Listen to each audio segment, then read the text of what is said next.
Welcome back to Sweet Science Boxing and MMA here on a rainy day in Hawthorne, California. My goodness, there's some traffic as a result of that, huh, guys? Sure is. Man, what's usually a 90-minute trip to get out here for me took me about 4 hours this afternoon. Took you 4 hours this afternoon? Yeah. That's crazy. Oh, man. So, Jesse Vargas also got caught up in that traffic on his way back from calling the fights in Indio.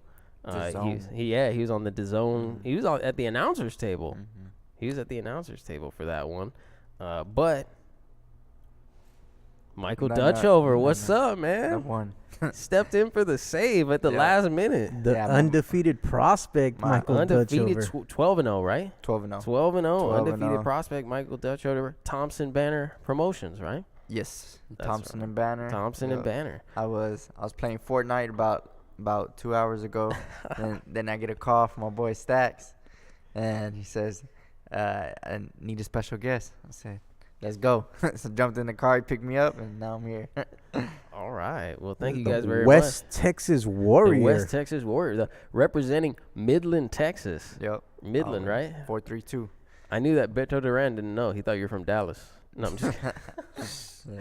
Really, I'm not going to give him a hard time. All Texas. I love Texas. All it represent. Texas represent. Love Man, going back. I thought Midland only had like high school football players until I met Dutchover, bro. So Football's big. And track runners. You ran track. Yeah, I ran cross country. Cross cross country and track. And Did you hear? So, did you go back and listen to the broadcast where Josecito called you out on your track time? I was like, man, we're gonna have to run a 3-mile race then. Josecito was calling you out on your track time, bro. Set that up. He was like straight up on the broadcast. He was like, yeah, he was a cross country runner, but my time was not better. as good as mine. Yeah. I was like, oh, okay, all right then. There's only one way to settle this. I know. Yeah, you guys gonna go race, dude. How do we get? How does Beat the Count sponsor a race between Michael Dutchover and Josecito Lopez? At the Santa Fe Springs track. I'll do. Yeah, wherever, man. I'll do it wherever. that'll be great, bro. That'd be fun. Yeah, he was like that's great. But I saw you on the broadcast. You were on Facebook. They had you up at the announcers table because in Ontario they had the Thompson Boxing card on Facebook this weekend, and a good friend and stablemate of yours, Ruben Torres, second round stoppage. Right? Yes, they wanted me on. They put me in right before Ruben's fight, just so because that's my stablemate also, and it was. And one thing I noticed too about the Thompson shows.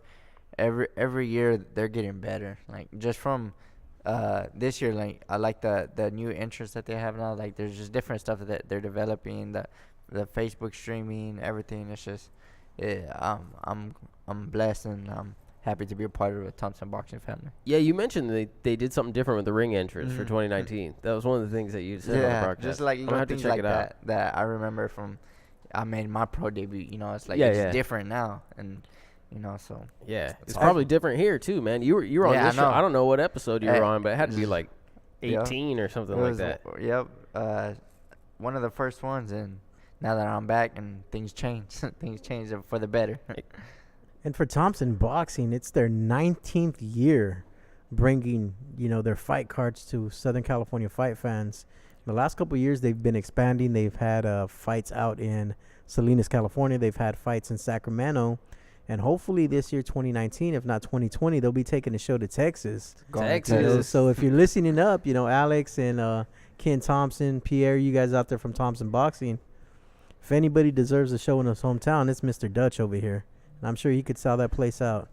Oh, yeah. Plus, I wouldn't mind taking a road trip to Texas. Yeah. Again. Yeah. You're going to Texas this year already, aren't you? Yeah, I'm going to Texas in a few weeks. You're going to watch Mikey and Errol Spence? Yeah. So that's you excited for that? Pretty excited, man. Pretty excited about going to Texas. Yeah. Who you got in that fight, by the way? You got Mikey, don't you? I do. Yeah, I can see that. I do got Mikey, man. I knew it. I didn't even have to ask. I don't know why I asked. Yeah. No, and then on that card you got David Benavides is going to be on that card as well, going up against J. Leon Love. I saw David was at the PBC event last night. Yeah, I talked to him. He's the WBC super middleweight champ in recess. Yeah. So, he had a little incident there. Incident, yeah. So he tested positive for Cocaine. some narcotics. Yeah, some. Yeah. I wasn't gonna get straight to it like that. I was gonna go like.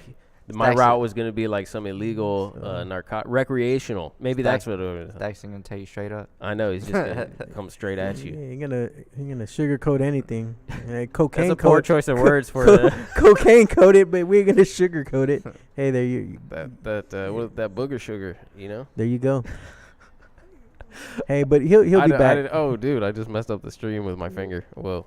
There we go. Is it gone? No, it was not gone. I like literally swiped it out of the way. Nah, but he'll my bad, people. He'll be back, and I kind of talked to him last night, hoping to see what he had to say about Caleb Plant. He thinks maybe there could be something there, a unification bout later on down the line. Caleb Plant. Between That'd be a fight I would and like Caleb to see. Plant. Yeah, but I'm still holding on to this shirt from that Caleb Plant fight. So this is the shirt that I lost because I made that ridiculous bet for Sunha when he came on, and he bet that the scorecards would be like 118, 112 or something. He said at least one judge would like have 9 rounds or something like that, or no, it was 11 rounds for Caleb Plant. So anyways, Stephen McGowan, your shirt's been sitting in this chair for like 4 episodes, bro. You got to jump back on and you check better it out. Tune back into the show, guy. I know, man. I don't have your address, brother, or I would ship it to you. You could also hit me up on Instagram, either way. Yeah, big night of fights, big weekend of fights. Yeah, plus I took a weekend off for Super Bowl. Yeah. So I wasn't here last weekend, but there was some action going on last weekend too, over in your neck of the woods, down in Texas. You know what I mean? Yeah. That's right. Did you check those ones out too, or were you watching the Super Bowl? I watched the Super Bowl. You watched the Super Bowl? Yeah, I'm a big football fan also too. I figured that was the Dallas case. Cowboys. I know. Check out my uniform right there. Yeah, no, that's on the picture.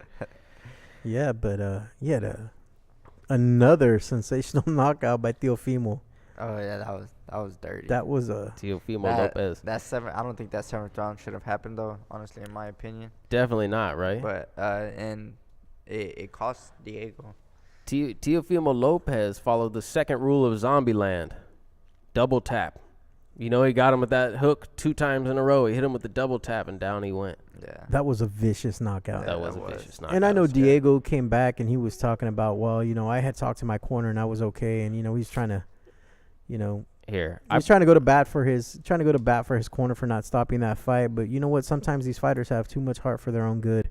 I pulled this up because I want to see, let's see. Where's it at? Because the celebration was the big deal, right? That's what everybody was talking about. The Fortnite dance and the backflip. Are we in outer space? Why? What does it seem like we're in outer space? Somebody just put a comment on it, ask if we're in outer space. Do we sound like we are? No, because it's all black behind us. That's why. Oh, I got you. That's what. Yeah, the set's different. Little stars, it definitely. I should. the set is different than before. You should start a theme for every show. A theme for every show. Inspire media. Yeah. Here it is. Boom. The second rule of Zombieland right there. The double tap. He got him with.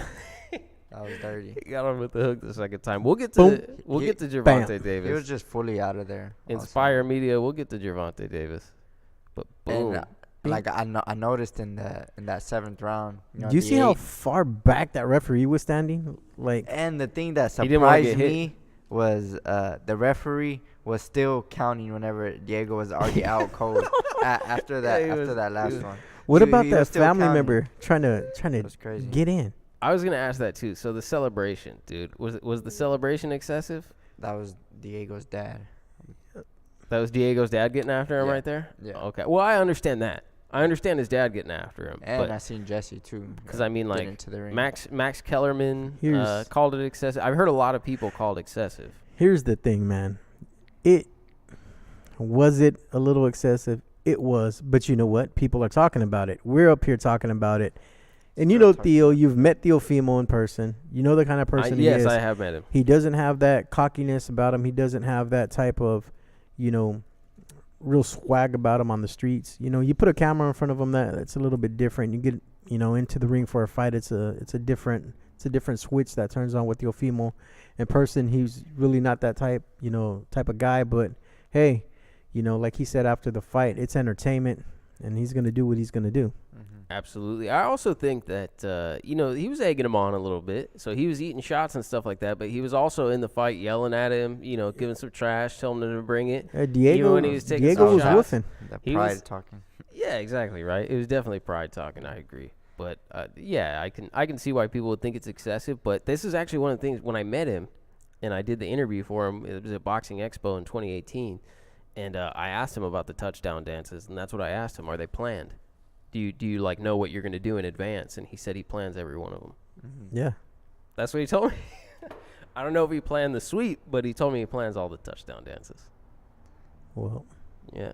Speaking of which, we got at Boxing Expo a signed glove from Teofimo Lopez that I recently had a contest for, and the guys who won the contest are actually a rival podcast against the ropes. Okay.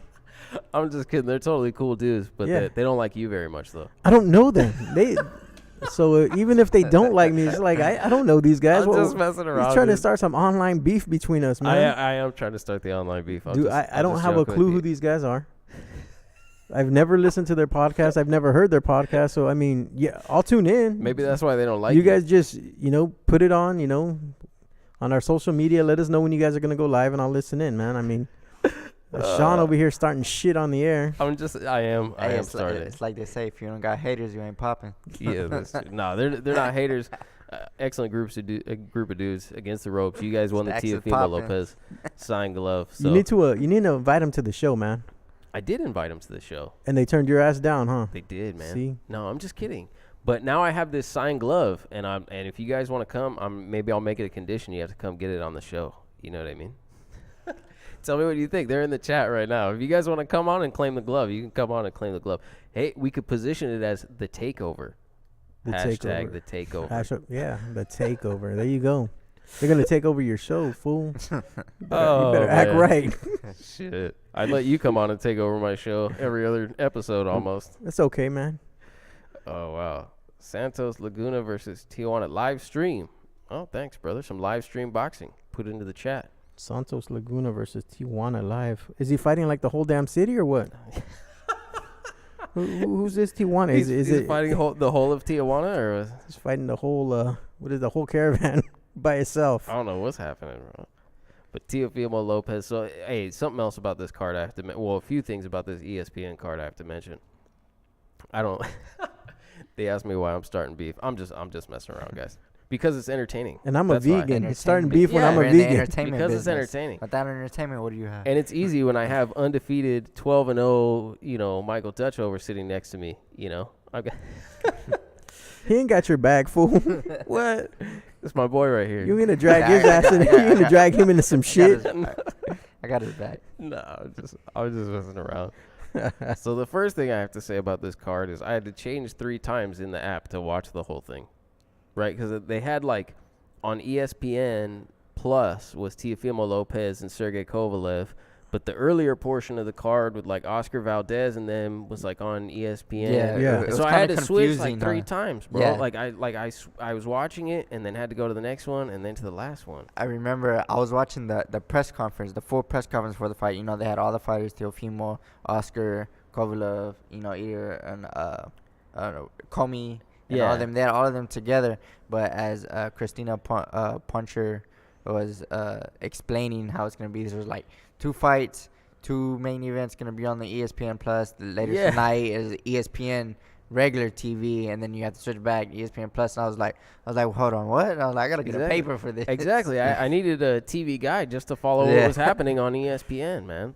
If I have Plus, why can't I just watch it all the way through? Can they just let me watch it all the way through? Do I have to change the app? I think they're obligated by their contract to show so many main event fights on big ESPN on the regular ESPN. So it's a little confusing for now. But you're right. I mean, we still watch it, though. They should allow all the fights. Find a way to watch all the fights to be on the app. I'm sitting here hating, but we watched all that stuff.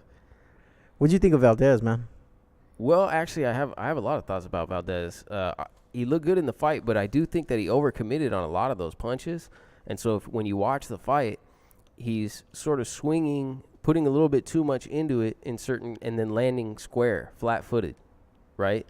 And he was doing some things that were a little bit better with his defense, but he was just overcommitting on a lot of punches. He was putting a little bit too much on too many. I thought. I don't know what I mean, obviously he won. I'm not hating. I just think he was overcommitting. The first time with this trainer, with Eddie Reynoso. Yeah. And I don't know if I don't know if that style fits him. He's always been a come forward, aggressive style fighter.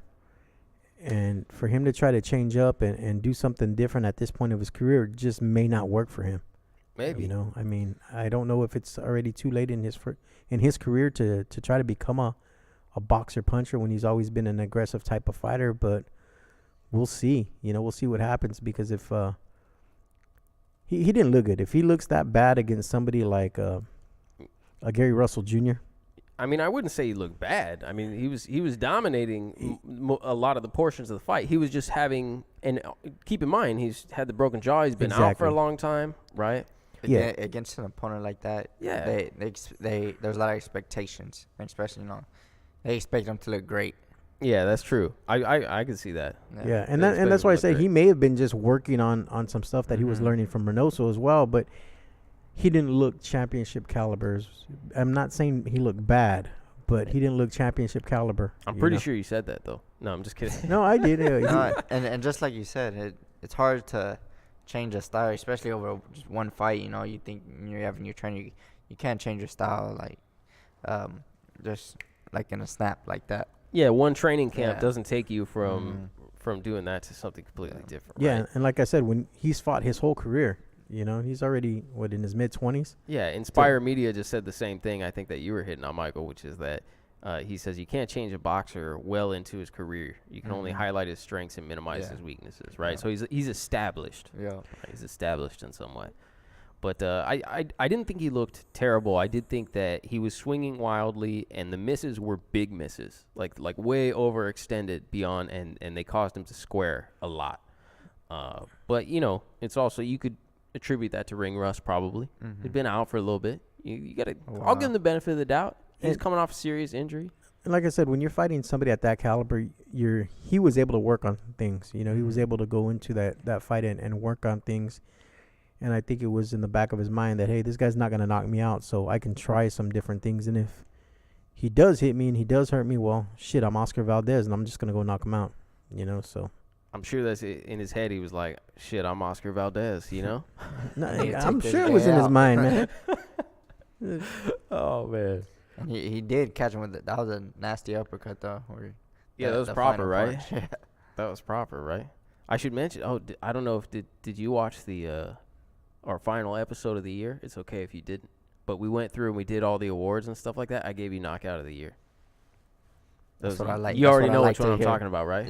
Yeah. I gave you Knockout of the Year. Nice. I appreciate that. Yeah, because I think that was hot. If you guys haven't seen that knockout, you can check out that episode or Google him. That's what I said. Just Google me, homie. That's what you tell people now, right? Yeah. Just Google me, homie. Just Google me. I'll play it. Yeah. You want me to play that knockout, man. I played it on the show before, and I'll play it again because it was the knockout of the year. I'll check it out though.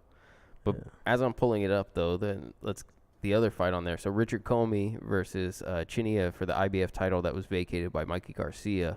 The winner is supposed to fight Lomachenko here. Correct, in April. In April, yeah, at Staples Center. Comey's got a hurt hand though. Yeah, I heard it's gonna be delayed, or Comey's is probably not gonna be. Lomachenko's gonna fight in April, but it might not be Comey. Look, you were one of my last searches right here, Michael Dutchover. Nice, I see it. Iconic Apparel jumped on. What's up, Iconic? Iconic said Michael Dutchover went viral. All right, let's see. I got you right here. Ricardo Lopez, right? No, the third right one. There. Oh, yeah. Okay, yeah. Pull this up. I've shared it before, but I'll share it again for everyone. Nice little clip. It is. Oh, yeah, it's a great highlight, bro. Here we go. Boom. Damn, I gave that my 2018 knockout of the year. That was funny, man. Boom. Whenever I returned home, all I seen was people just replaying this to me. Like, kind of got tired of watching it. I've seen it so many times. Inspire Media said, rumor has it that this guy is still knocked out. I don't think it's a rumor, bro. I think we're gonna fact check you, Inspire Media, because I think it's a fact, not a rumor. Oh man, he smoked though, boy. Yeah, Someone else jumped on and said Robert Garcia always says that he doesn't try to change fighters. He tries to polish their strength. Yeah, I think that's the same thing that Inspire Media was saying. He's not trying. You can't change an established fighter. No. All you can do is sort of work through it with them. Mm-hmm. Yeah. So Are you gonna go to the Lomachenko fight here or what? You guys want to go? Let's go. Where's it supposed to be at? Staples. Oh, really? For the IBF title, unification. Might catch me there. But like you said, he's injured, so he's gonna have to have a different opponent, right? A different opponent. Yeah, he'll have a different opponent. Hopefully it'll be a worthy one. Like, not like this past weekend, kind of everybody was upset about the Gervonta fight.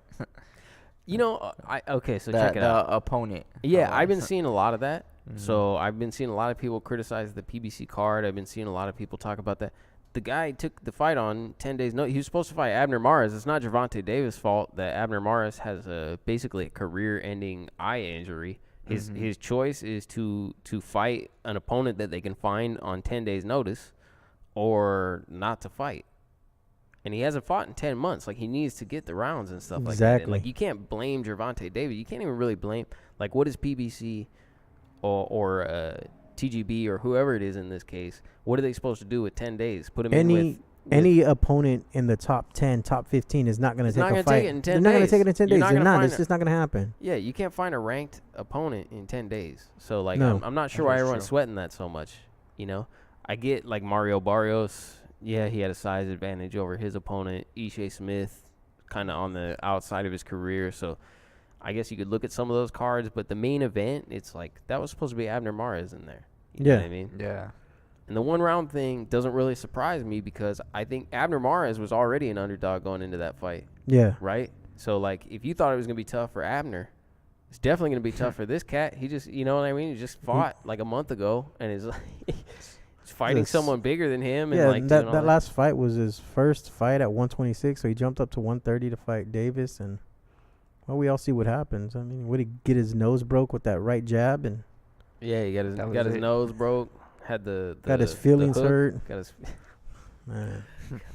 Yeah. I'll tell you what though. So we were there. You were like he was like in a box or a booth. That was in a suite up at the top of Stove Hub. Yeah. Yeah. A suite. Nice and I was down. I was down in the press section, freezing your ass off. And I was freezing, bro. Oh my god, it was so cold. But I had that iconic hoodie to keep me warm. So. That's right. He had the iconic hoodie. Iconic coming out. Man, shout out to them. Is this jacket iconic? Yeah. Oh, that's dope. I didn't even notice that. I didn't even notice that. Yeah. That's legit. Shout out Iconic Apparel. Yeah. They're online. They said Lomachenko versus Peter Petrov. Iconic just said that. So Petrov needs a fight. He hasn't fought in a while. Yeah. You better talk to Danny. Tell Danny to get his ass in the ring. We just need to get him in the ring. We need Peter back in the ring. Peter's a good dude, man. Yeah. He knows better Spanish than he does English. I remember talking to him at a Thompson event, and he started talking to me in Spanish. I was like, oh, okay. Spanish. They didn't know you don't speak Spanish. And Russian. Yeah, Spanish and Russian. It was like a mix. So it was definitely different. But so back to that top rank card, because I said there was a couple things I talked about switching ESPN and stuff. So the other thing I need to do, I kind of need to do my mea culpa here. I need to fall on my sword because I will be the same. I don't know how to put this other than I was just wrong, bro. I was totally wrong. I thought Eleider Alvarez had every advantage in the world going into that fight. I thought he was fighting a fighter who mentally wouldn't be there. He's dealing with things outside of the ring. He's had, 3 losses, 2 of them knockout losses in his last 5 fights. Is sort of what is thought to be towards the end of his career. Maybe going to prison for other stuff. And I just figured he's not going to be there. And he got knocked out last time. I personally even thought that even though he was ahead on the scorecards in the last fight, I thought that was kind of a gift. Like, I thought Eleider Alvarez was actually doing good work in that last fight leading up to that knockout. Yeah. And that he should have been pulling away with it as he was doing that. And Sergey Kovalev came out and basically put on a boxing clinic. Like, I was just completely wrong about it. So yeah, my bad. Well, at least you gave your explanation, and at least talking about you being wrong, explain why you thought it would go the other way. So, because I was getting ready to grill you. So you really? Yeah, but hey. No, man. Like I was looking at it, and I'm like, no, he's just it's not there for him, right? It's not there for him, and he came out, and not only did he win, I mean, one judge had it 120. You know what I'm talking? Yeah, they're talking about a shutout, bro. Yeah. Like. I had talked to the PR for main events the day before the fight, Gail Falkenhaunt. She asked me what I thought of the fight, and I said, I think Kovalev can walk away with this. I mean, if he listens to what Buddy McGirt has to tell him and he boxes the way he knows how to box, there's no way Alvarez is going to beat him unless he tires out, slows down, and then Alvarez catches him again, which could happen. But if he's trained properly and he listens to what McGirt has to tell him, it should be a cakewalk for him, and it was. I watched that fight and just so disciplined the whole fight, and never broke his game plan. And you can tell he had a game plan, executed it, and never broke. He didn't get into any firefights, with Alvarez, and the big puncher, and stayed on the outside. And Kovalev has those long arms, and it was beautiful boxing. Yeah, I was just wrong, man. Like, I don't know what else to say. Like, I still think that Eleider Alvarez had every advantage. Mm-hmm. I think going into the fight, everything was in his favor. The whole thing was in his favor. And I don't know if it was a poor game plan on his part or a very well executed game plan by Sergey Kovalev and Buddy McGirt and those guys. But, yeah, they schooled him. Like, what else can I say? Like, they schooled him. And a couple people jumped on. Boxeo jumped on. I want to say what's up. Inspire Media asked, how empty was it at StubHub? It wasn't empty at all, brother. It was packed. It wasn't empty at all. It was popping in StubHub last night. 8,048 official attendance. Yeah, 8,048 was the official attendance numbers that they send out afterwards. It's packed, man. You had a lot of celebrities in the house, man. You had Drake there. Yeezy was there. Charlos were there. Hurd was there. Yeah. I seen Beckham. Yeah, Odell Beckham was there. Oh, I didn't even see Beckham. Yeah. He was there? Yeah, the only blonde guy there. And of course, your DJ friend. Oh yeah, DJ Livia. Shout out to DJ Livia. Oh man, don't even go there, bro. Don't even go there. I seen Stacks geeking out over. So I never see he meets any boxer, and you're not shaking. It's whatever. You're not shaking, but you go up and you see DJ Livia, who's 10 years old, by the way, and he starts freaking out, man. Bro, she's like the best DJ, bro. She's a little 10-year-old girl out of Chicago, but this girl's like. She's got skills. She's like the Rain Man of the DJs. She's just. I had to without being autistic. I had to pull him away, Michael, because it was weird, bro. Like I was like, "Hey, you're getting strange now." Nah, bro. He's like, I watch all your videos. I stay up late at night and I watch your videos. Because that's when she DJs, fool. Next time to the groupie. He did, fool. Oh man, that was funny. Well, so what do you think's up with Kovalev next? Is it Zerto because of the top rank? You know what I mean? And Zerto said he's going up from 168 to 175. Kovalev's not top rank. Well, Kovalov's still main event, bro. Yeah, he's main event, but he fought on a top rank fight because Alvarez had just got signed by Top Rank. Yeah. So I don't think Zerto and you don't think he'll mix it up with Zerto? No. Who do you think he's gonna mix it up with? I'm not for sure. I think they give him a voluntary defense, and then maybe still 75, right? Yeah, still 75. Yeah, still 75. I don't know, because you got Bivol getting ready to fight Joe Smith Jr. You got who's Vodzik gonna go up against? He's gonna go up against Brown. Who's Bivol with? Bivol is with. He just signed with DAZN, and so did all of World of Boxing. So it's a promotional company out of Russia, World of Boxing, and I just got an email saying that they signed with DAZN, so they're gonna be a split promotional company. Working with DAZN, having all their fighters there as well. So that's another promotional company working with DAZN. So there's a number of those now. No. Yeah, exactly. You got Golden Boy. Yep. Golden Boy works with DAZN. Thompson Banner works with them. Yeah. Now the World of Boxing. Yeah. Golden Boy had all the DAZN action last night. In fact, that's Jesse Vargas was coming back from DAZN when he got stuck in the rain doing the commentary. That was a very good card, honestly. It was. I thought there was a lot of good action, competitive stuff. Like, it wasn't all one-sided events. You know what I mean? Yeah. I think Ray Vargas had to get off the deck, right? Ray Vargas got off the deck to keep his title. And then the big upset. Dude, Alberto Machado checked into the arena late and checked out of the fight early. 4th round, knockout stoppage. Did you watch it? No. No, did you watch it? I did. You did? I seen it, yep. What did you think about that?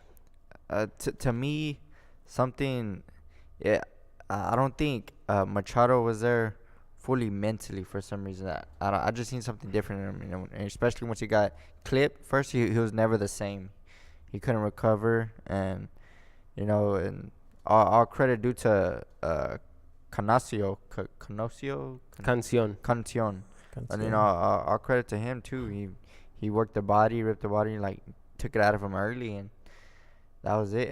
And he was coming off the deck also from the first round. Yeah. Like he got off the deck too. Yeah, he got off the deck too to put that one away. But he really came on in that second round, and he brought it at the end of the first also too. Yeah, after the knockdown. I was like, that guy was there to fight, and he was there, and he got that's a career changing type of fight. Inspire Media said Ray Vargas got blood on my sweater.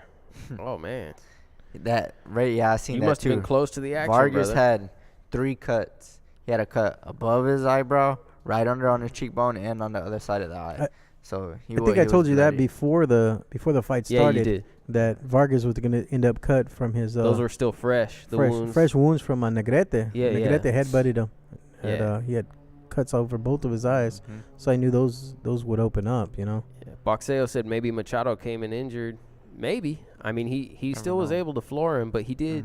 I mean, I think the mental thing, I started thinking that same thing, Mike, when as soon as it's like, he showed up late to the arena and they're having to glove him up super fast and like do a quick workout before he goes out to the ring. Like where the hell is he? Where was he at, bro? There's a really good sandwich place by Fantasy Springs. Yes. That's like rated #1 on Yelp. You know what I mean? Is it TKB? Yeah. I never actually had it, but he might have been there.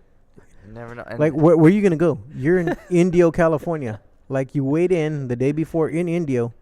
So, would he drive back to LA or something? I mean, I don't know, bro. At the hotel. I wasn't following him last night. What the hell, I'm bro? just kidding. Like, and that's one thing I think is very important is a boxer's mindset, coming to the fight. A lot of times, a boxer can win or lose a fight in the dressing room. That's how I feel it. And, you got to walk out there, your mind ready, you're focused 100% on the task in hand, focused. And if you're off just a little bit, it'll show. I kind of see, I see that in Mike Tyson fights, right? Like back in the day, Iron Mike, when he was coming up, and you just see cats be scared, man. They lost before they even started. They were just like so out of it. He was so intimidating. That dude would come in, he wouldn't even have a robe. He'd just have a towel over him, bumping some fucking Tupac, and they'd be scared. That ring entrance. Every single time, especially in the young career of Mike Tyson, you see him in the ring, he's sweating every single time. He was always, he was like drenched in sweat before he's in the ring. So warm, ready to go. Yeah, he wasn't trying to go the distance. Yeah. Your boy Ruben was coming out to all the Tupac too. Oh, man. yeah. Homeboy Doug Fisher was digging it on the broadcast. Doug Fisher. He joined the broadcast team. Part of the Thompson Boxing crew now. Yeah, the Thompson. He was digging the Tupac when Ruben was coming out and stuff like that. He said he approves. You know what I mean? And then of course Jojo Diaz. Jojo Diaz. Yeah. Was his first fight at 130, right? Yep. This was his first fight at 130. He said afterwards that he would still fight at 126 if they were for big names, right? But otherwise, he would like to stay at 130 and keep fighting there. And Huertas, that's an interesting story because they were like childhood friends. They've been friends since they were young. Yeah. And you could tell right after exactly. the press conference. They hugged each other after the face-off and everything like that. Yeah.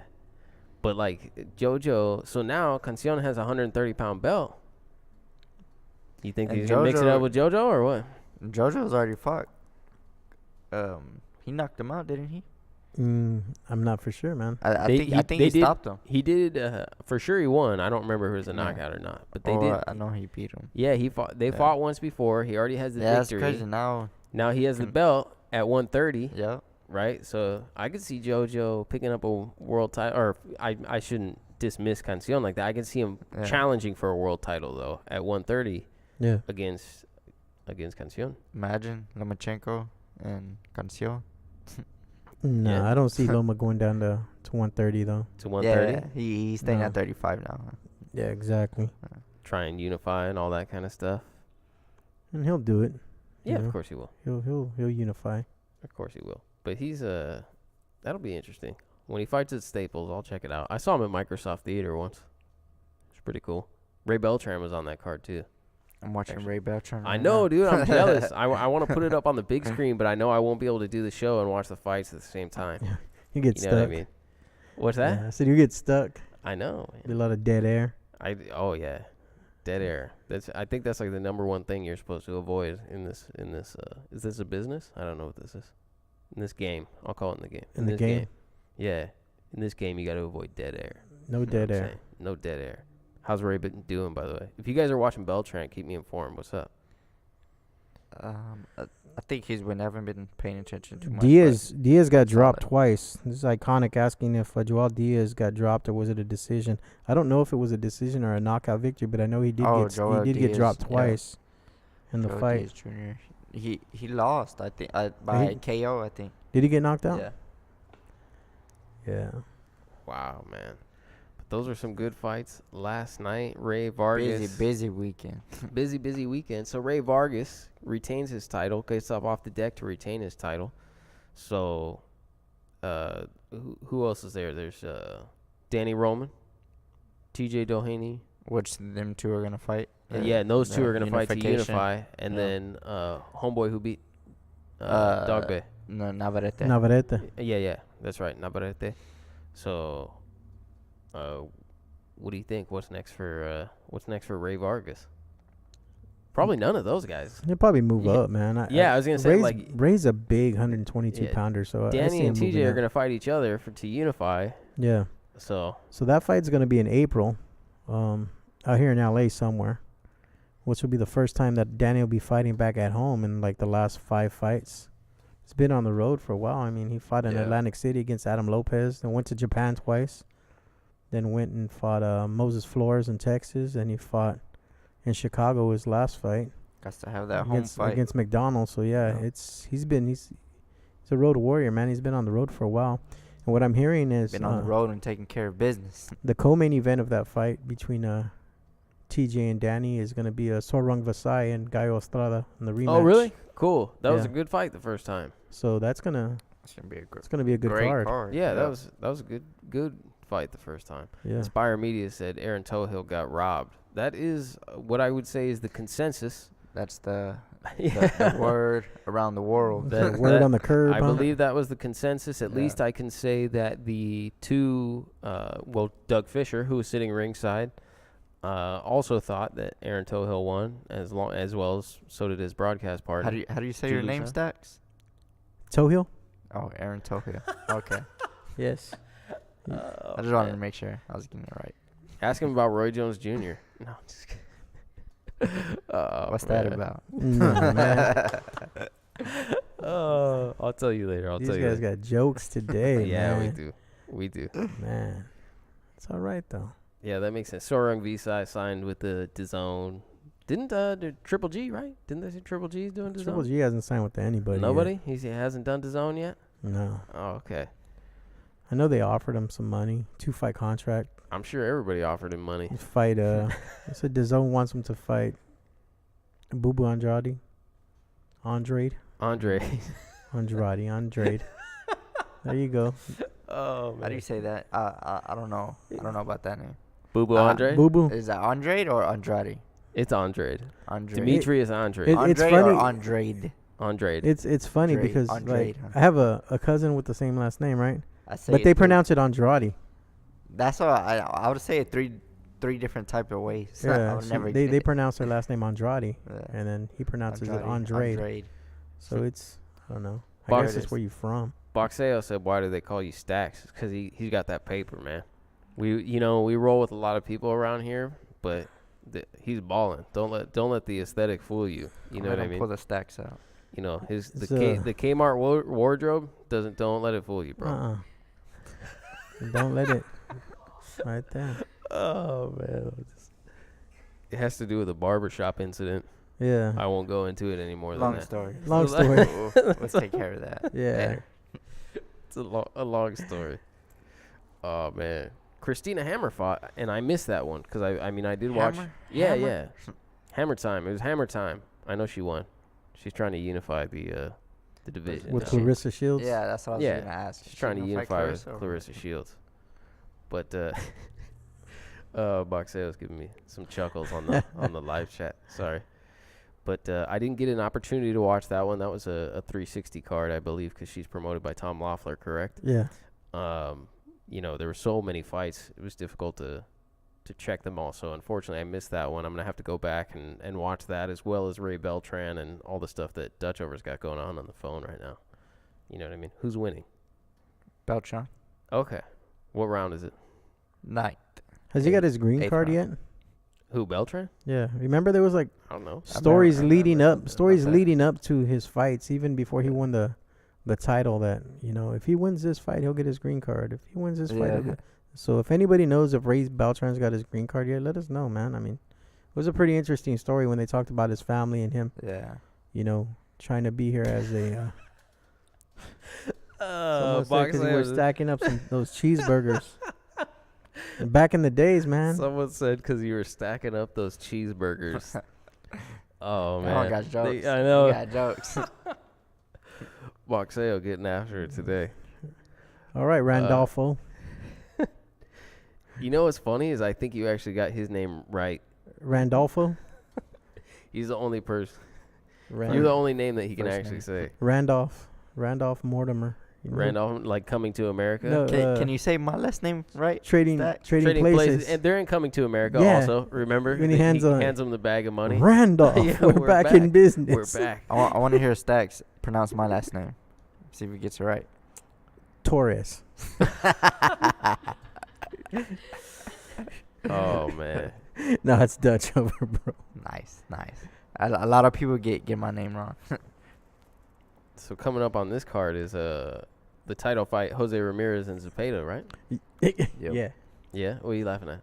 That fight's it's going to end within 5 rounds, man. Within 5 rounds? Yeah, inside 5. Inside 5 rounds? And I'm hoping that Zapata isn't a tough kid and takes a beating. I hope that, he just gets hit and goes to sleep so he doesn't get hurt. That's just how much more talent that Ramirez has. That's a really weird thing to hope, bro. No, I'm seriously, man. I mean, because and I tell you why. In boxing, it's the one-punch knockout that you can recover from. It's when you take those accumulation of shots that causes the brain damage. And if this kid is tough and he's got too much heart for his own good, Ramirez is going to put a whooping on his ass, and he's going to continue to punish him, and that's when people get hurt. So I'd rather see Ramirez just go in there and knock his ass out and get it over with. All right. And that's why, I'm saying, hey, hopefully he doesn't have a chin and he goes to sleep early, because I don't think he has a chance in hell to beat Jose. Wait, you guys heard it here first from Anthony Saldana. We'll see. Dutchover. We'll see. Dutchover. I'm sure you've never heard that before. Yeah, I'm sure that's the first time. That's original. Dutchover, Dutch master. Oh, man. So what do we got next week? We got Santa Cruz. And we got Rob Brandt, right? Both on the 15th. Brandt. You going to those fights? I'm going to Santa Cruz. To Leo's fight? Yeah, it's at Microsoft Theater.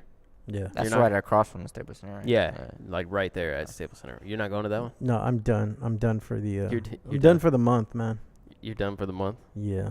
I got to stack up my stacks for Texas, bro. I thought you had them already. That's why they call you Stacks. Man. Except for those cheeseburgers. But I heard everything's bigger in Texas and more expensive in Texas, so. And then it's Cynthia's birthday that Friday before, so we're going to be popping some bottles that Friday night before the fight, man. Nice. Ask the Pride of Midland here, man. Is it expensive in He'll Texas? tell you what's up. Gas is. No. The gas is. No, compared to here, gas is cheaper. Oh. That's the only thing that. I'm gonna have what are those burgers called? Water burgers? Whataburger. Whataburger. Whataburger. Whataburger? What a burger. What a burger. What a burger. They make you say what a burger. So What's the why do they call them that? Don't they steam them in water or something? what do you mean, why do they call them that? Yeah, I heard that they It's the steam name of those. the restaurant, bro. Yeah, but I heard they cook those burgers on water or something. The way it's spelled, people say Waterburger, but it's what a burger. What a burger? What a burger. Yeah. So I'm gonna have to try that out. I heard something about Try they it have out. something called fluffy tacos or something over there. I don't know about that. Where the taco shells are fluffy or something. Oh, man. You ever heard anything about that? I think in that was Texas? a pun for something else, and you need to just chill out on that right now. We're not talking about. No pun intended. a fluffy taco. I don't know what. I don't know what you got going on. Beltran's fight's over. Did he stopped him? TKO. He stopped him by TKO? No, Ray? I think KO. Yeah. No, the other Beltran. No, I'm just saying Ray won. Oh man. Well, I'll check it out. Yeah, they had a replacement opponent for Leo Santa Cruz as well, so I'll still be there at that one. Rafael Rivera. Yeah. Yep. Yeah. Seen him fight Jojo Diaz. Gave him a tough fight. He's fought several Thompson cards. Rivera, undefeated. He was undefeated out of Tijuana. I've seen him there. And he lost to Jojo, and then I think he fought one of the Gonzalez brothers to a draw. I want to say. Check his box rack. Joet. Right? Joet. Yeah. Whose box rack do you want to look at? That was a draw. Rafael Rivera. Rafael Rivera. Yeah. Let's see. I'll pull it up right now. Rafael Rivera. Big Bang. That one, 26. Big Bang. Is that a TJ? Out of TJ. Here, let me share it with the those of you on the YouTube live stream. Not that you guys don't have box rack and whatnot. Okay. Rafael Rivera, 26-2-2. Yep, Joet Losses Gonzalez. to Joet Split Gonzalez. decision. It was a split decision loss. Okay, I thought it might have been a draw. I thought it was a draw also for some reason. Yeah. So those are his 2 losses, Joet and Joseph. 1 no contest. Couple draws down here. He's fought some tough fights though. Yeah, he's fought a lot of tough fighters. So I think, like you said, it's all mental, and Leo better come correct, man, because this kid, he's a banger, and with the issue that Leo's dad's having, still fighting the bone cancer and everything he's going through, it's tough, man, when you got that in the back of your mind that you got a parent that has a terminal disease, and I went through it in 2011 with my mom, and I'm not even a boxer, but just having to go through that type of situation, it sucks. Yep. So I can't even imagine having to get in the ring and fight, so best of luck to Leo and to his family, and Yeah, man. it sucks.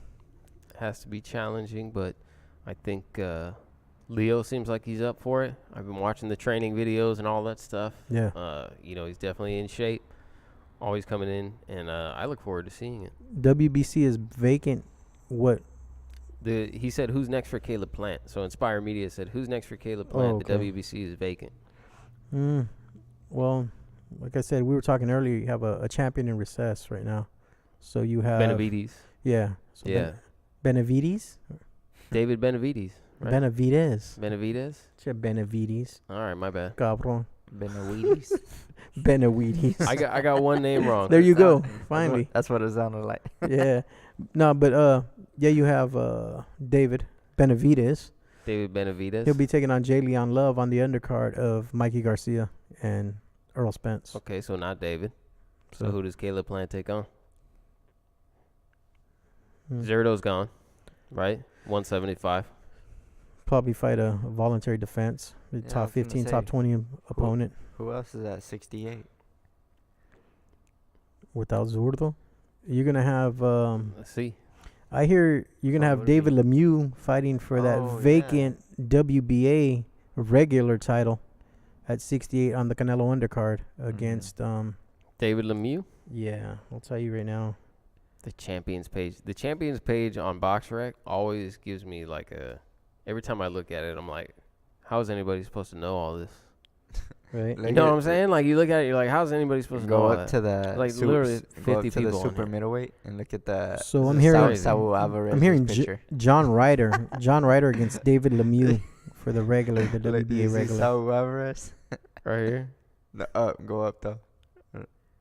Oh no, that's right here. That's Caleb Smith. Yeah. Oh yeah, this is Caleb Smith. I thought they were using that as his. Oh picture. no, he's down below. Look at Zordo's picture. Yeah. It's Pedro. Like, come on. Vote for Pedro. Anyway. Oh man. You guys, man. They got some of the craziest pictures, bro. Look at Munguia. Munguia's in front of the green screen on right? Here. Yeah.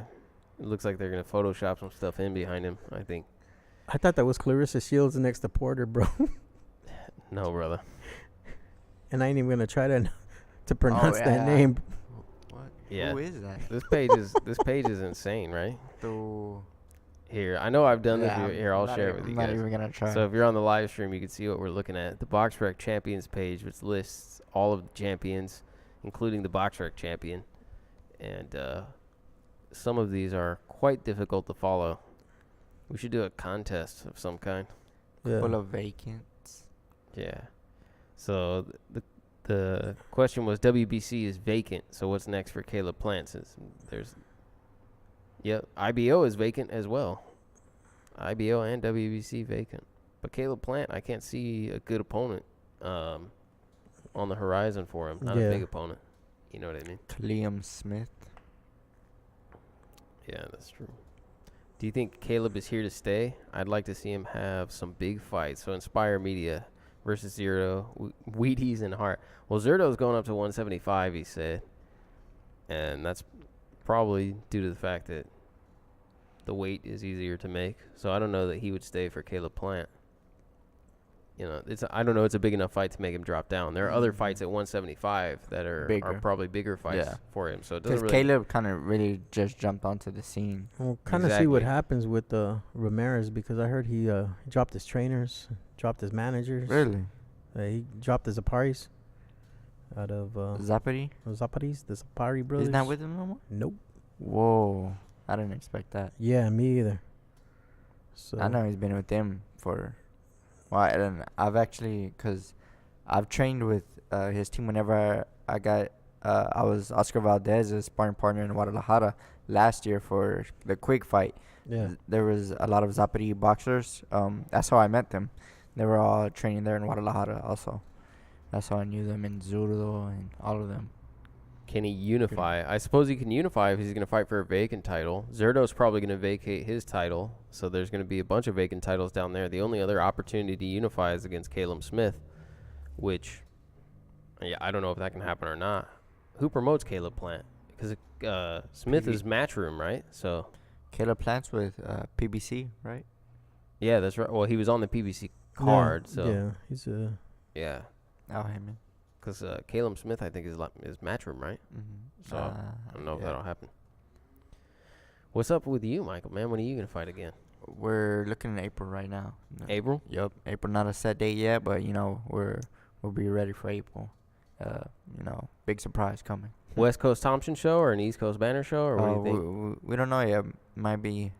I don't think it's going to be on the West Coast, though. Oh, okay. So have you been... how many times have you traveled? How many of your fights have been for Thompson twice. locally? Locally, with Thompson, all of my fights except for 2 of them. Except for 2? Mm-hmm. So I fought in Orange County before at that private show also. Okay. And so, but most of my career has been at the DoubleTree. Fought a couple times in New York and Washington, D.C. over there, getting eyes looked at me over there. And it was a good experience, Looking forward to going back and just more people, recognizing my name, especially this year. Was it different for you at all fighting there? No, it's like same kind of thing. It doesn't matter where I would fight, because at the end of the day, you step into the ring, with the ropes, and you're in that square.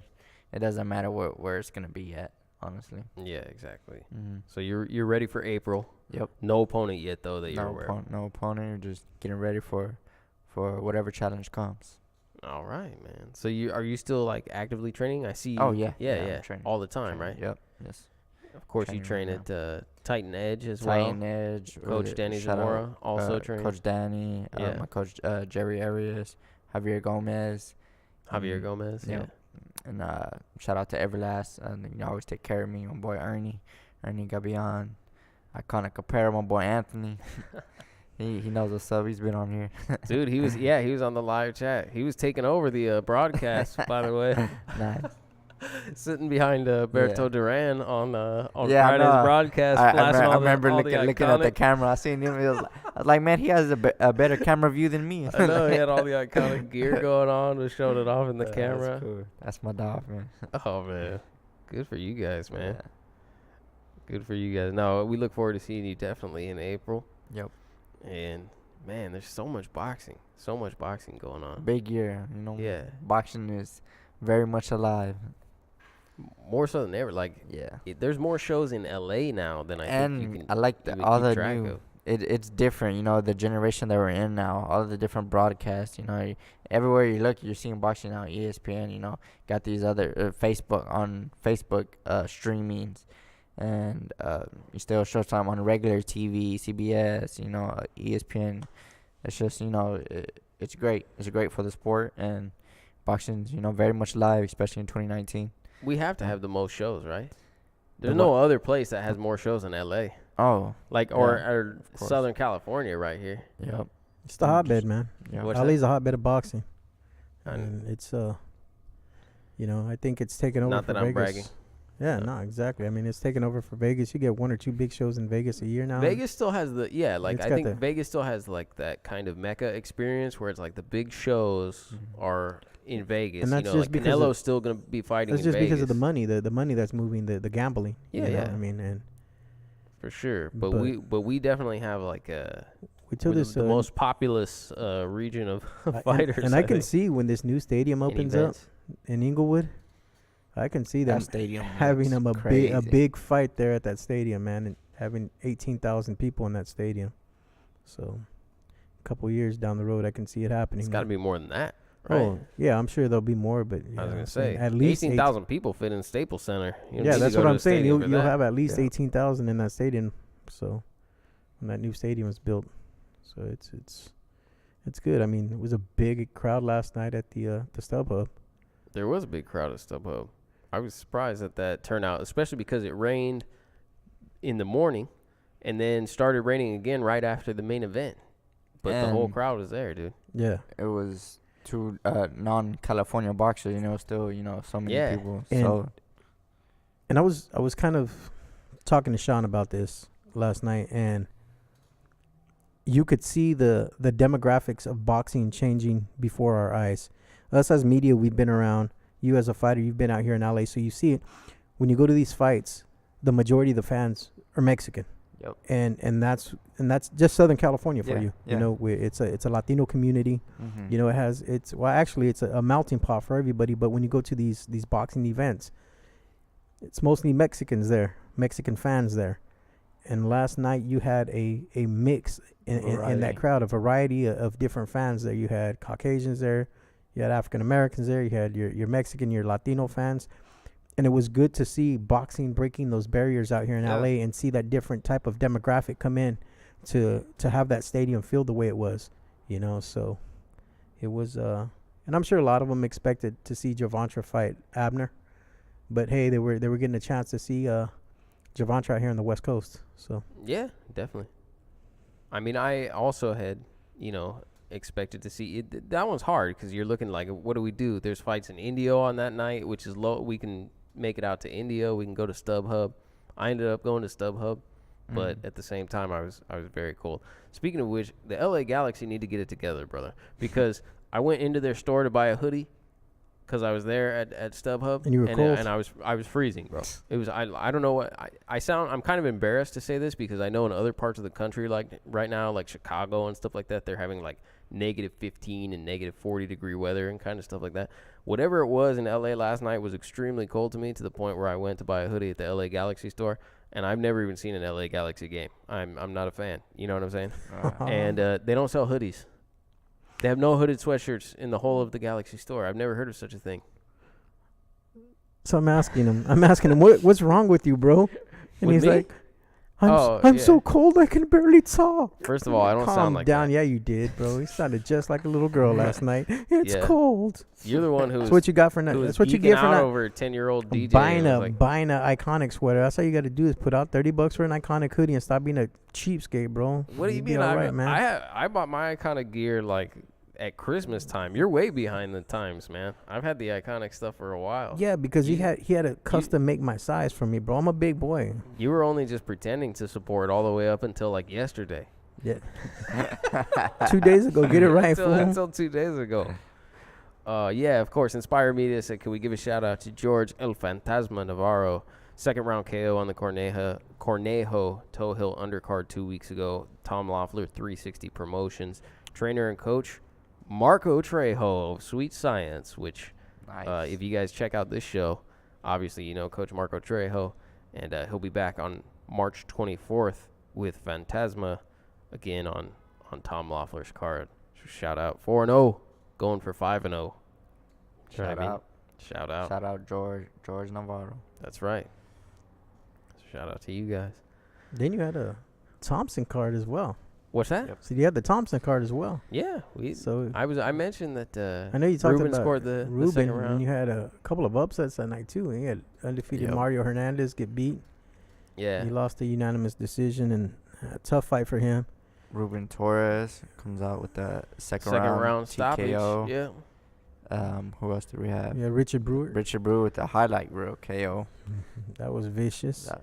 That's an early KO of the year candidate now. Yeah. Hernandez was coming off a draw too, right? Yeah. So he had a draw in his last fight in a tough fight, and then in this one. And Saavedra, man, like I was telling him on the way up here, Saavedra, his last 4 opponents were combined 38-0, and he had fought the likes of, Chris Cardo. I seen he fought Figueroa, Antonio Vargas, Saul Sanchez. Antonio Vargas also. Yeah. So, and then Cardo, man, he got carted off on a stretcher, had to open up his airways. That was a vicious knockout. He was fighting in Philly. He was headlining the card. The Philly special was on Facebook, and that knockout was something terrible, man. Yeah, and that was it's just prayers for him, man, that he gets a full recovery, because sometimes you don't recover from that, ever mentally. I mean, maybe physically he does, but mentally sometimes you just tend to hang it up, man. I mean, I've seen there's a kid from Westside Boxing, Nick Arce, got knocked out like that at Fantasy Springs, and he hasn't been back in the ring since. Wasn't quite as bad. He wasn't taken off on a stretcher, but he was laid out pretty good. He hasn't been back in the ring since. Yeah. And I think that's been maybe 2 years now since Nick Arce's last fight. Did you see people giving Jack Reese a hard time about stopping that fight with 1 second left in the round last night? Which fight was that? The main event, Gervonta Davis. Oh. I think there was 1 second left in the round when Jack Reese waved it off, and so they interviewed him afterward, and there's a bunch of people giving him a hard time about stopping it. Well, I'll tell you. It was, I'm going to tell you exactly what Jack had to say about that last night. And I'm going to quote Jack. It said, Reese didn't answer me. I told him clearly in the dressing room what he needed to do. I asked him in Spanish if he wanted to continue. He didn't answer. He was really hurt. He basically made the decision. If he would have just nodded his head, we would have kept going, stated referee Jack Reese after the fight. Yeah. So, I mean, that says it all right there. Yeah. I mean, and let me tell you, for those of you who didn't see this, he was on his stool for like the next 5 minutes. Like, it wasn't like, we're at the event, we could see it. They brought the stool in immediately after he sat down, and basically had a crowd of people around him and holding him up on the stool. Yeah, it was like holding him up on his stool for like the next 5 minutes. So Jack Reese absolutely did the right thing. His job. Yeah, absolutely did. Protected the fighter in that case. It's not Jack Reese's job to know how much time is left in that fight, in that ring, in that round. It's his job to protect that fighter. Yeah, I'm sure he may have heard that 10-second clap or whatever, but when he went down, he starts his count. It's his job to make sure he's safe. Yeah. And that time has nothing to do about exactly. that. So. He's got to protect the fighter, and he was seriously hurt. And anyone who doubts could have gotten hurt worse. Yeah, exactly. Although I would say you see a lot of sort of body shot delayed knockdowns. This is one of the very few instances where you see a right hook land upstairs, and then he doesn't go down for like a second afterwards. Like, he ends up taking a knee. He doesn't actually go down from the hook. He takes a knee. You normally see that with body shots. Yeah. It was unusual to see it with a hook upstairs. What do you guys think about it? I see, well, and also he had a broken nose too to go with. Yeah, that's true. Plus the trauma in that. That was a dirty hook. It was clean landed, and his chin it turned his chin out, and those are the type of shots. A shot like that could mess up your equilibrium, just because it's so powerful. And then I think that might have been the late reaction type of thing that he might have had. You got blood rushing from your head to your nose down your throat, so you can't breathe. From your nose if it's broken. Then you're swallowing all that blood that's going into your esophagus. So it couldn't have been very good for Reese last night. That situation. Yeah, I totally agree. But yeah, I think Jack Reese did an excellent job last night, and that was a good stoppage in my mind. Having seen the aftermath of that shot, Definitely Reese, the right thing to do. Reese wasn't gonna win. Well, he wasn't fighting. He wasn't fighting. He wasn't. yeah. He wasn't gonna win that fight. I mean, just wasn't gonna happen. Because he was a referee, so he doesn't. Oh. Yeah. Good one. Yeah. You know, so he was never gonna win that fight. You know, but still, he did an excellent job, I think. Reese and Reese. Good times.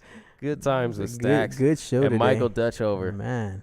Hey, man. Saving the day. Thanks for saving me. Yeah, I appreciate it. No problem, brother. man. I appreciate you having me, man. Of course, man. Cool. You're welcome anytime. You're welcome anytime. Every time it gets better. You get my basket gets better. I know. You guys you're always so generous too when I'm at the fights and stuff like that. Oh yeah. You know what I mean? These guys like invite me out to, you know what I mean? It's crazy. It's all with good. your family and stuff like that. So yes, I appreciate it. Yeah, it's all good, man. Appreciate you having me. And where should we follow you at? M Dutchover Box on the Instagram, Twitter, M Dutchover Box, and Facebook, Michael Dutchover. And you know, look out for me. 2019 should be a big year for Team Dutchover. Stacks, what do you think, man? I agree. It's gonna be a big year for Dutchover, man. That's what I think.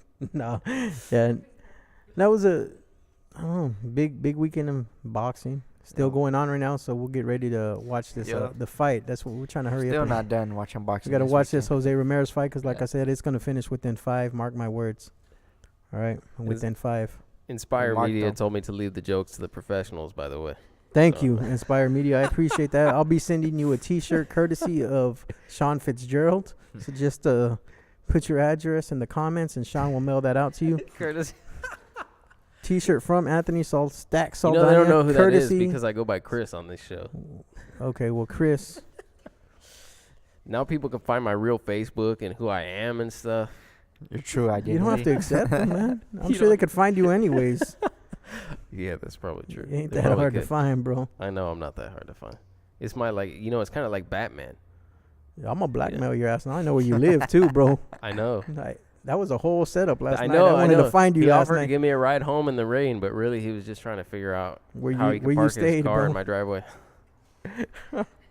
No, so yeah, what that's about is I don't want to pay for parking at the airport for a week, so I'm gonna park my car at Sean's house and then Uber to the airport. So he offered to drive me home so he could figure out where he's gonna park his car and how close it is. And it's close, bro. Not very far from the airport. No, bro. it's pretty. Not only do people know my name, they know like the general vicinity of where I live. You can throw. Well, this is how close he is. You can throw a rock and hit one of the 747s from his house. Do you know some of the vicious things people say about me on here? I'm pretty sure I'm gonna have like home attacks and stuff like that. I have some controversial opinions about boxing, not about anything else. Look, I live in the high desert. I live in Apple Valley, and if you don't like what I said, bring it. Oh man, I got Michael Dutch over here to protect me. Coach Jerry Arias jumped in. He said, "Ask Michael about our swimming Saturday sessions. #Red Zone." With all this rain, you're gonna have them swim in Alley River. What's up with the swimming Saturday sessions? Swimming Saturday is funny. We're not in no swimming pools. Saturdays are conditioning sessions. You know, we always wear heart rate monitors, and we're in the red zone. That's peaking our heart rates, and you know these sessions are tough. They're tough sessions. Every Saturday, catch me at Titan Edge. You know, hitting the red zone training with Coach Jerry, the best in the business, built by a Titan, and you know it's just and I feel like the training with Coach Jerry, you know, has peaked my performances in my past fights, and you know we're gonna keep leveling up this year, and you know it's just gonna get better. Coach Jerry, you need to make Michael swim to Catalina Island. See if you can make it, man. That'll be some good training. Put a heart rate monitor on him. I learned from Coach Jerry that conditioning is about recovery. Yep. He'll recover after he's done recovery. swimming. You know? Yeah, it is. See? I pay attention, Coach. I pay attention to everything that you say whenever you're on the show. Just so you know. And when you're not on the show also. We run into each other. So you guys make sure to follow Jerry Arias, Titan Edge Athletics. They got a podcast of their own now. Very educational show. Shout out to them. Coach Jerry. All right. Nice. We could do a commercial. You just have to do that voice, you know. Coach Jerry. Built by a Titan. Built by a Titan. See. My best commercial voice right there. That's all I got. That's all I got. I know they're shaking their heads at me like, can you guys wrap this up or what? This is gonna turn to a podcast stand-up comedian show. Right? Only when you guys are here, man. It's only when I'm here, man. This guy's always picking on me. I do. Yeah, I do. Last time, he's all like, no, you can't be saying that because if somebody at my work's listening, I'm going to get in trouble. I don't think I said anything like that. Yeah, you did when I told you pick on me because I'm Mexican, fool. Y'all, what if they're listening at my work? You can't be saying stuff like that, dude. I'm not that for real. I'm going to get kicked off the airwaves and stuff. You see this new black thing behind us? He's practicing building the wall. He's trying to keep me out of his studio. He's like, I'm going to build the wall so Stacks can't come back into my studio. Like, damn it. I'm surprised this stayed up the whole time because I built it myself. I'm pretty sure if we blew on it right now, it would come crashing down on us. What is it, like Legos in a tarp or what? Well, mega blocks, not just Legos, but mega blocks. Just mega blocks to make us look like we're in outer space. Outer space. I'll put some stars back there, bro. Time. Yeah, we'll do the star backdrop. All right. Professionals. Inspired me. It's a jokes to professionals. All right, I got you. All right. Well. All right, y'all. That should be it for the week, right? That's it for this week. Great week of boxing. Beat the Count. Yeah, great week of boxing. Great week. I appreciate all you guys for joining. Thank you, Dutchover, for saving our asses. Thanks for saving us. No problem, guys. By the way, if you guys were tuning in to see Jesse Vargas on the show, he did apologize, man. He did talk to me. He talked to Sean. Did issue his apologies. But this weather out here is bad, and if it is, it never rains out here in Southern California. When it does, these idiots, we don't know what's up. They don't know how to drive. It takes us 4 hours to get 90 minutes.